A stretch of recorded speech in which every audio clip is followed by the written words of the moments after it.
Before we begin, let us tell you a little more about Williston Central School. It is located south of Burlington, Vermont, near the shores of Lake Champlain. For the past 16 years, Williston has been organized into 10 schools within the school, each known as a house with approximately 100 students per house. In this way, the large school is broken down into more manageable and responsive units. There are 6 multi-age lower houses that handle kindergarten in grades 1 through 4, and 5 multi-aged upper houses that teach grades 5 through 8. Teachers work as self-organized teams, collaborating on curriculum, assessment, individual student planning, and reporting. This DVD will focus on the Swift House team, an upper house of 87 students led by 4 teachers and paraprofessionals. Swift House teachers believe that standards, curriculum, and assessment are inextricably linked, so they continuously strive to tighten their alignment and increase student performance. Assessment is authentic and embedded in instruction, although criterion-referenced, standards-driven, and norm-referenced assessments are also used. Educator Carl Glickman says, "The litmus test of a good school is the solid, purposeful, enduring results it tries to obtain for its students. To get these results, the Williston staff seeks an ever-improving alignment between NCLB, their curriculum, and their assessment. But they never forget that the learner is the one driving the system."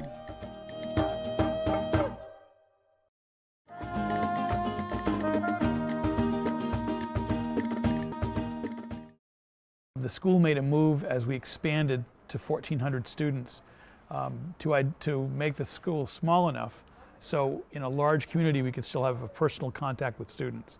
So the house system was born out of that concept, and the concept of a family of learners where you spend an extended amount of time in a team with a number of teachers working together was born. So we're in the late 80s.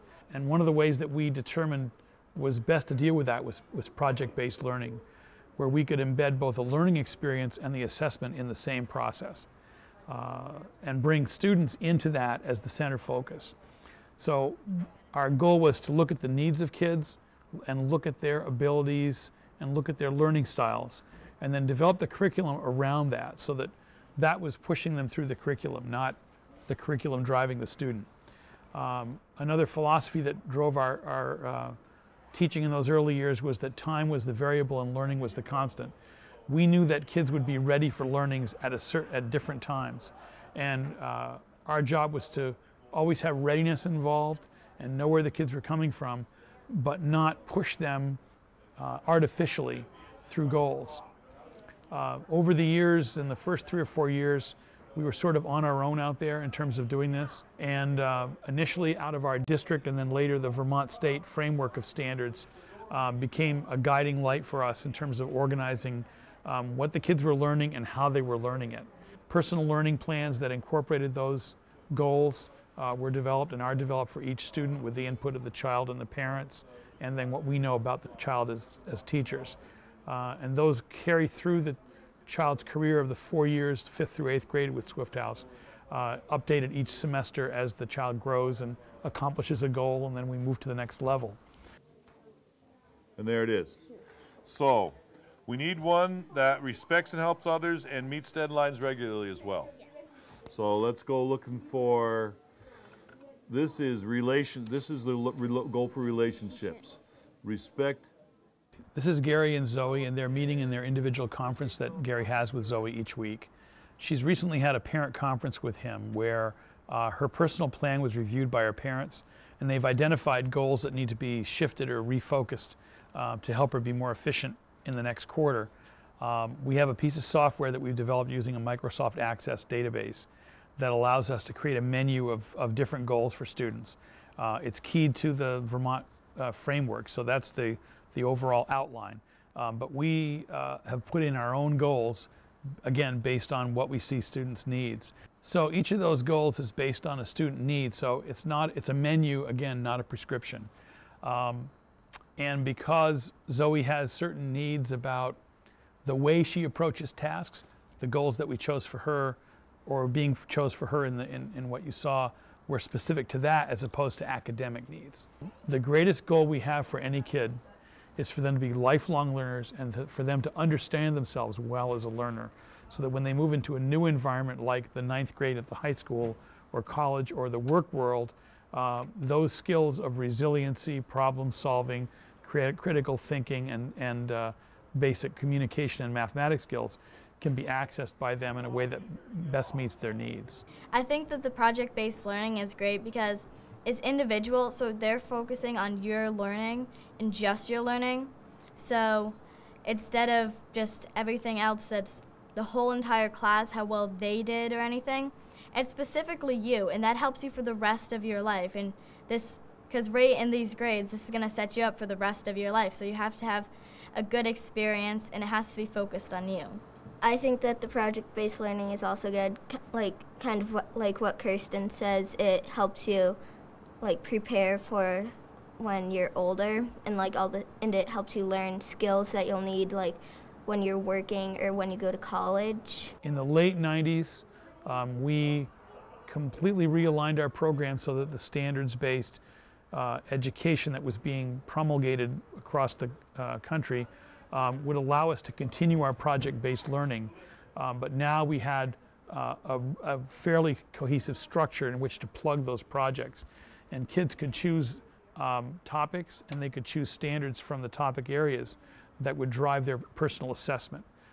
And they chose them, and we chose them in concert with them, and used those to both assess and report on their progress. The approach is all designed to get the kids to take responsibility, more and more responsibility, and it's interesting to watch the teachers sort of give them that responsibility, and then support them as they work to handle it.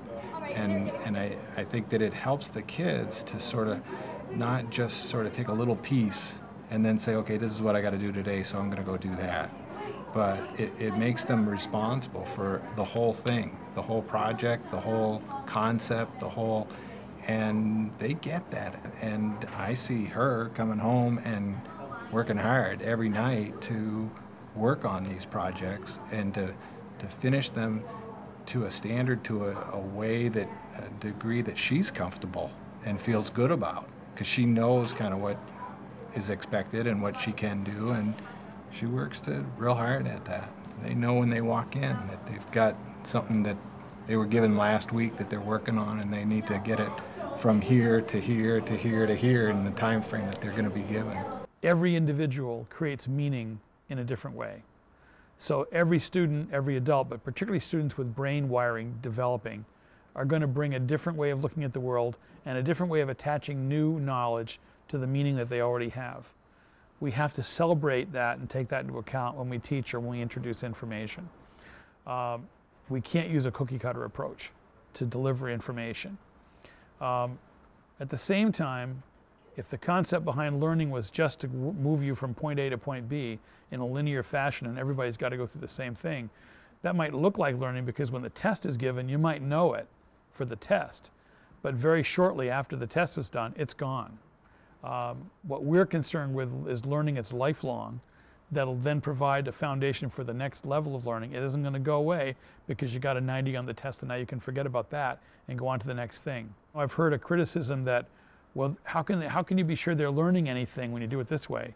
My criticism is, how can we ever be sure we're learning it if we don't do it this way? Because a score on a test doesn't tell you anything, 2 or 3 days, let alone 2 or 3 years down the road, unless the child has incorporated it into the schema that they have, and it's because it's relevant, because they see it means something to them. It gets them someplace. It doesn't get the teacher someplace. It gets the student someplace they want to go. And the level of relevance is the critical piece to this.